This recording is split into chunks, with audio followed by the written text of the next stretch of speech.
அட்ராசக்கை, இப்படியொரு recharge திட்டத்தை தான் நீண்ட நாட்களாக எதிர்பார்த்து காத்திருந்தோம் என்று மக்கள் வியப்புடன் குஷியடையும் வகையில் பிஎஸ்என்எல் நிறுவனம் இப்போது ஒரு புதிய ப்ரீபெய்ட் ரீசார்ஜ் திட்டத்தை அதன் பட்டியலில் அறிமுகம் செய்துள்ளது. இந்த புதிய பிஎஸ்என்எல் ப்ரீபெய்ட் திட்டம் மலிவு விலையில் தினசரி 3 ஜிகாபைட் டேட்டா நன்மையை வழங்கக்கூடிய திட்டமாக வெளிவந்துள்ளது.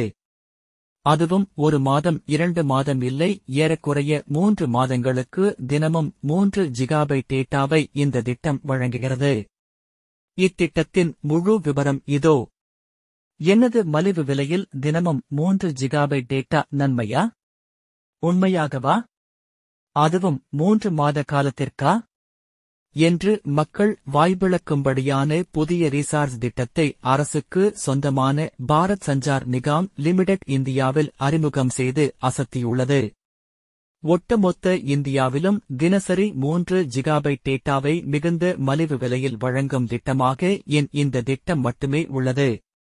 ஏற்கனவே இந்தியாவில் ஜியோ, ஏர்டெல், வோடபோன் ஐடியா அல்லது விஐ போன்ற தனியார் டெலிகாம் நிறுவனங்களின் விலை ஏற்றத்திற்குப் பிறகு மக்கள் பிஎஸ்என்எல் பக்கம் கவனம் செலுத்த துவங்கியுள்ளனர். மக்களின் கவனத்தை இன்னும் அதிகமாக ஈர்க்க முடிவு செய்துள்ள பிஎஸ்என்எல் நிறுவனம் தொடர்ந்து பல புதிய திட்டங்களை அதிக நன்மைகளுடன் வாரி வழங்கி வருகிறது. அப்படி இந்திய மக்களின் கவனத்தை ஈர்க்கும் விதமாக அமைந்த ஒரு புதிய ப்ரீபெய்ட் திட்டம்தான் பிஎஸ்என்எல் ரூபாய் 599 திட்டம். இந்த திட்டம் அதன் பயனருக்கு அன்லிமிடெட் வாய்ஸ் கால்ஸ் நன்மையை வழங்குகிறது. இதில் உள்ளூர் அழைப்பு மற்றும் வெளியூர் அழைப்புகளுக்கான எஸ்டிடி போன்ற அனைத்து வாய்ஸ் அழைப்புகளும் இலவசமாக 84 நாட்களுக்கு பயன்படுத்த கிடைக்கிறது.